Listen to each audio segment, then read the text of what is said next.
আসসালামু আলাইকুম বন্ধুরা, কেমন আছেন? আশা করি ভালো আছেন। আজকে আমরা জানব জান্নাত কিসের তৈরি। রাসূল সাল্লাল্লাহু আলাইহি সাল্লামের হাদিস থেকে জানানোর চেষ্টা করব।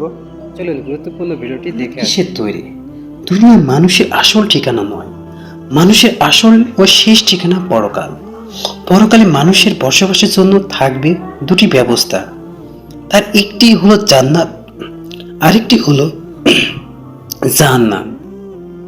জান্নাত হলো পরিশ্রমের ফল, তাই তো জান্নাতকে পরিপূর্ণ করা হয়েছে পরিশ্রম দ্বারা, আর জাহান্নাম হলো কুপ্রবৃত্তির উপহার, তাই তো জাহান্নামে পরিপূর্ণ করা হয়েছে প্রবৃত্তি দ্বারা।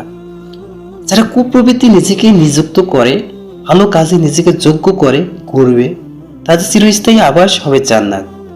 কিন্তু এই জান্নাতের ঘরসমূহ কিসের তৈরি, কি কি উপাদান দিয়ে আল্লাহ তাআলা জান্নাতের ঘরসমূহ তৈরি করেছেন, এই নবী হাদিসে পাকে সে বর্ণনা প্রকাশ করেছেন। হযরত আবু হুরায়রা রাদিয়াল্লাহু আনহু বর্ণনা করেন, তারা রাসূলুল্লাহ সাল্লাল্লাহু আলাইহি সাল্লামকে জান্নাতের ঘরসমূহ সম্পর্কে জিজ্ঞাসা করলে তিনি বলেন, জান্নাতের একটি ইট রূপার, অপরটি একটি ইট সোনার, আর তার আস্তর হলো মিস্ক, তার সুরকি হলো মণিমুক্তার পাথর, আর জান্নাতের মাটি হলো জাফরান।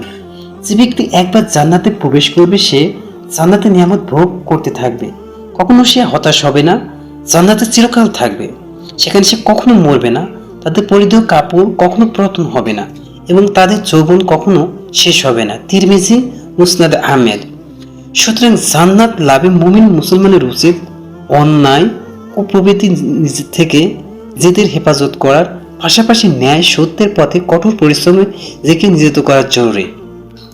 জান্নাত লাভে ও জাহান্নাম থেকে মুক্তি পেতে সব সময় আল্লাহর কাছে প্রিয় নবী শেখানো দোয়া পড়া, আল্লাহুম্মা ইন্নী আসআলুকাল জান্নাতা ওয়া নাউযু বিকা মিনান নার। অর্থ, হে আল্লাহ, আমরা তোমার কাছে জান্নাত চাই ও জাহান্নামের আগুন থেকে আশ্রয় চাই।